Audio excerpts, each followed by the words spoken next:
The morning of August 29th, 2005. 5 in the morning. The storm has not yet made landfall. New Orleans is dark and quiet, running on generator hum and emergency lighting. Most of the city is gone already, evacuated over the previous 2 days along highways that had been reversed to carry all lanes outward, a city draining itself. And yet, at exactly 5 in the morning, engineers at the Army Corps of Engineers received a report that a levee on the 17th Street Canal had already breached. The storm had not touched the city. The wall had failed on its own. In the hours that followed, 53 flood protection structures across greater New Orleans would fail. 80% of the city would go underwater. 1,833 people would not survive. But here is what the official reports would take years to confirm. Most of those failures were not caused by a hurricane too powerful to stop. They were caused by engineering decisions made decades earlier and never corrected. This is what actually happened to New Orleans. To understand what happened to New Orleans, you first need to understand where it sits. Picture a shallow bowl pressed into the earth. The Mississippi River runs along its southern rim, its surface sitting roughly 11 feet above sea level, higher than most of the city it borders. Lake Pontchartrain stretches across the northern edge, 14 miles wide, its water level sitting 2 feet above sea level. To the east, Lake Borgne opens directly into the Gulf of Mexico. New Orleans is inside that bowl, surrounded on every side by water that sits above it. The city was not built this way by accident. It was built this way by ambition, and then expanded decade by decade onto drained swampland that continued to sink under the weight of development. The ground beneath New Orleans compresses and subsides. The bowl gets deeper over time. This creates a problem with no natural solution. Rain that falls on New Orleans cannot drain away on its own. The city does not drain. It is drained. A network of pumping stations, drainage canals, and flood walls must actively push every drop of water upward and outward, over the levees and into the surrounding lakes. The moment that system stops working, the bowl fills. For most of the city's 300-year history, the system held. But by 2005, the walls protecting New Orleans had been quietly sinking for decades, and almost no one in authority had been willing to pay to raise them. The catastrophe that struck New Orleans on August 29, 2005, had been described in detail. On paper, in official reports, in newspaper headlines, for years before it arrived.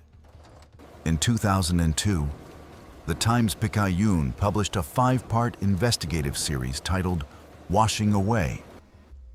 It described with precision what would happen if a major hurricane struck New Orleans at full force. The levees would be overtopped, the bowl would fill, tens of thousands would be trapped, and the city would be underwater for weeks. The series named the engineering vulnerabilities. It named the funding gaps. It was read, filed, and not acted upon. In the summer of 2004, the Federal Emergency Management Agency sponsored a catastrophic planning exercise called Hurricane Pam. A simulated Category 3 storm made landfall near New Orleans. The exercise predicted over 50,000 deaths, more than 300,000 homes destroyed, and a complete collapse of emergency response capacity. State and federal officials participated. The lessons were documented. The follow-up funding to implement them was never fully approved. The Mississippi River Gulf Outlet, a shipping channel dug by the Army Corps of Engineers in the 1960s, had destroyed tens of thousands of acres of protective coastal wetlands and created a direct corridor for storm surge into the city's eastern flank. The Army Corps acknowledged in 1988 that the channel threatened human life. it remained open for another 21 years. They knew. The system did not act. In the summer of 2005, as Hurricane Katrina formed over the Bahamas, none of those warnings had been fully acted on. The window to act had closed. On August 23, 2005, a tropical depression formed over the Bahamas. It was unremarkable at first. One of dozens of disturbances that form in the Atlantic each hurricane season, most of which weaken and dissolve before reaching land. This one did not. It crossed southern Florida as a weak Category 1 storm, killing 14 people, then moved into the Gulf of Mexico. What it found there changed everything.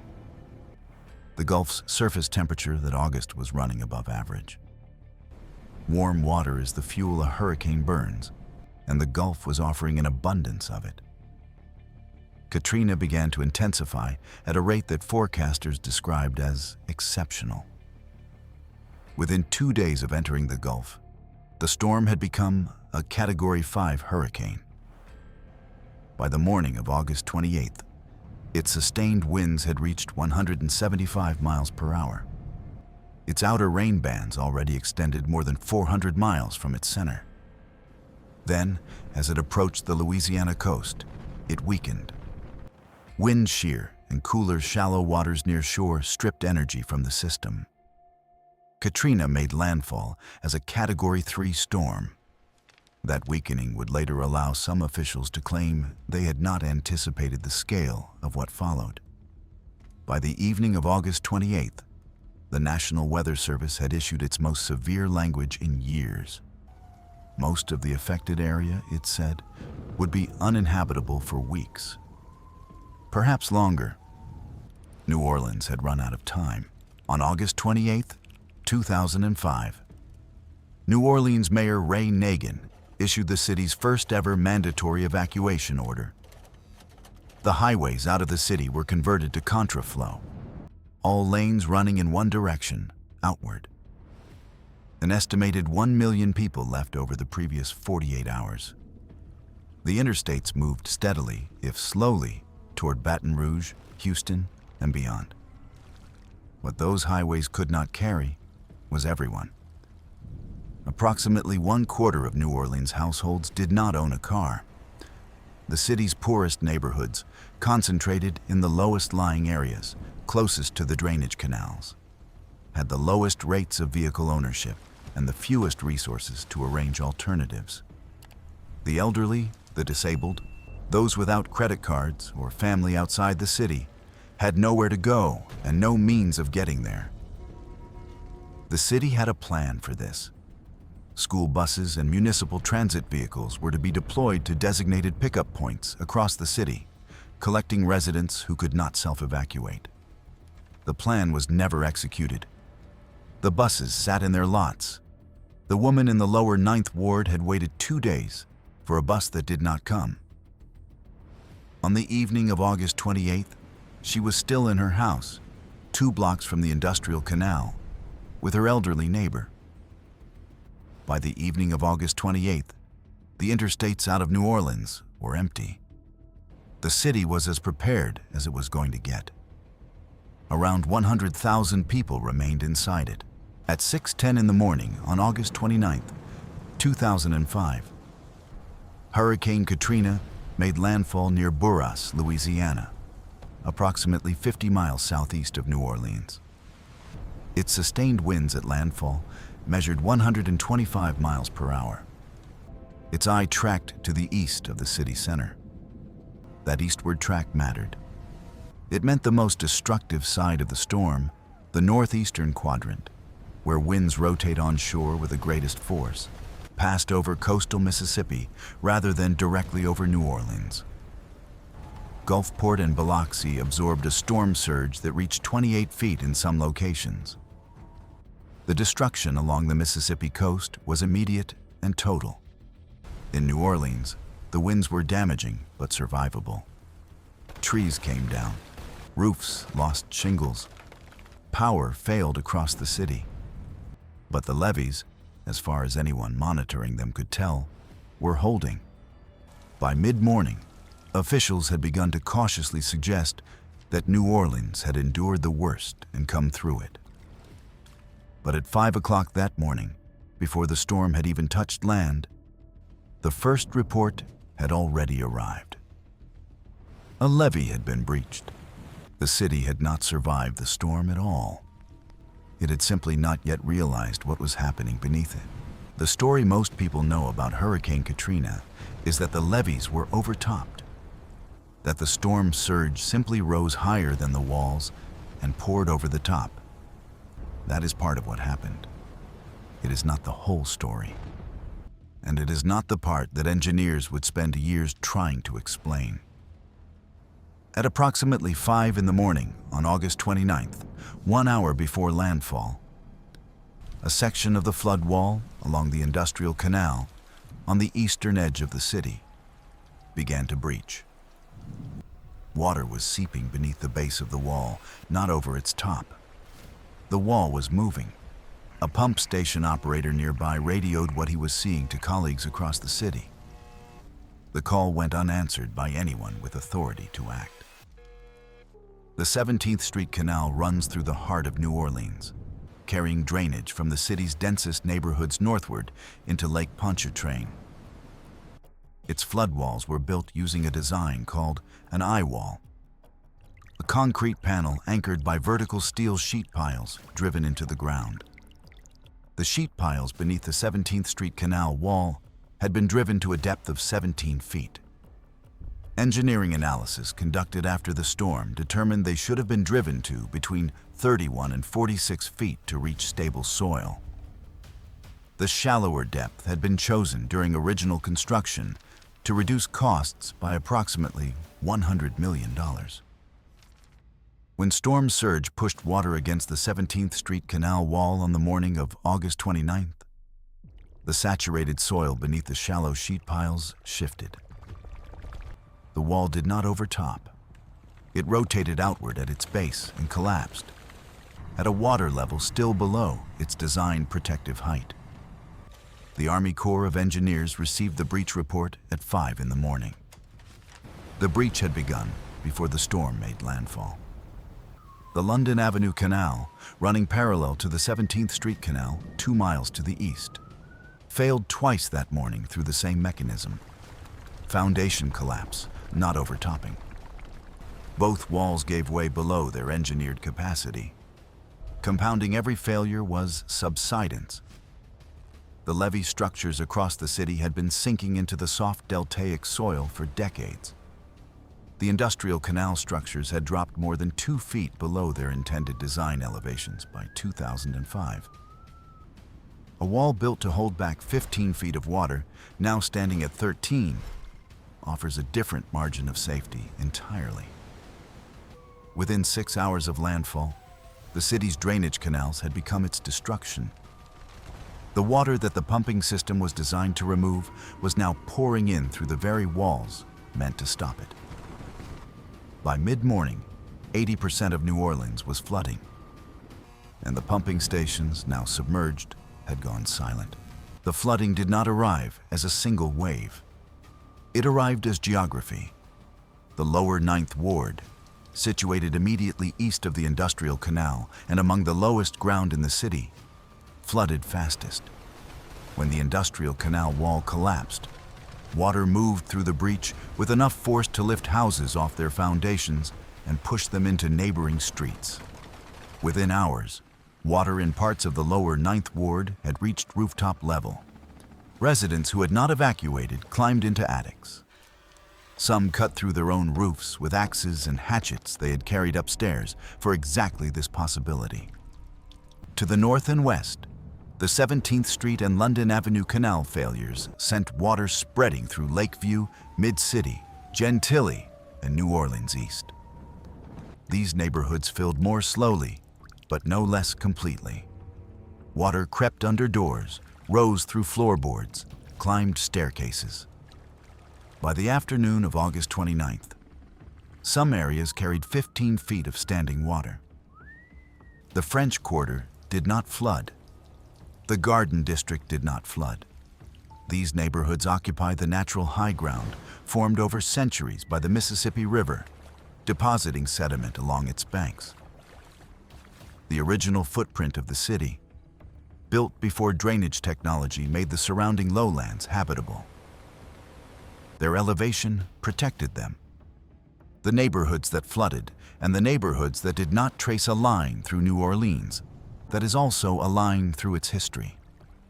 The lowest lying land, the land drained and developed last, the land furthest from the river's natural protection, had been settled predominantly by the city's poorest and most vulnerable residents. The water followed the contours of the earth. The earth reflected decades of decisions about who lived where. By the afternoon of August 29th, rescue was already impossible by road. The only way in or out of most of the city was by boat or helicopter, and the people who needed rescuing numbered in the tens of thousands. The woman in the lower 9th Ward made it to her roof before the water reached her ceiling. She stayed there through the night of August 29th in August heat, with her elderly neighbor beside her. No boat came until the following afternoon. When it did, it was not a government vessel. It was a private citizen with a flat-bottomed fishing boat moving through flooded streets on his own initiative. That pattern, citizens rescuing citizens while official systems struggled to respond, defined the first 72 hours after landfall. The Louisiana Superdome had been designated a shelter of last resort. Approximately 26,000 people sheltered there as the storm passed. The structure was not designed for emergency habitation. When power failed, air conditioning stopped. 2 sections of the roof were compromised, admitting rain. Food and water supplies, already limited, began running short within the first day. In the days that followed, media reports described mass violence, murder, and dozens of deaths inside the dome. The verified death toll was 6. 4 from natural causes, 1 from a drug overdose, 1 suicide. The exaggerated accounts circulated widely in real time. They were later used by some officials to explain the slow movement of aid into the city. 25,000 people made their way to the Ernest N. Morial Convention Center, believing it had been designated as a relief point. It had not.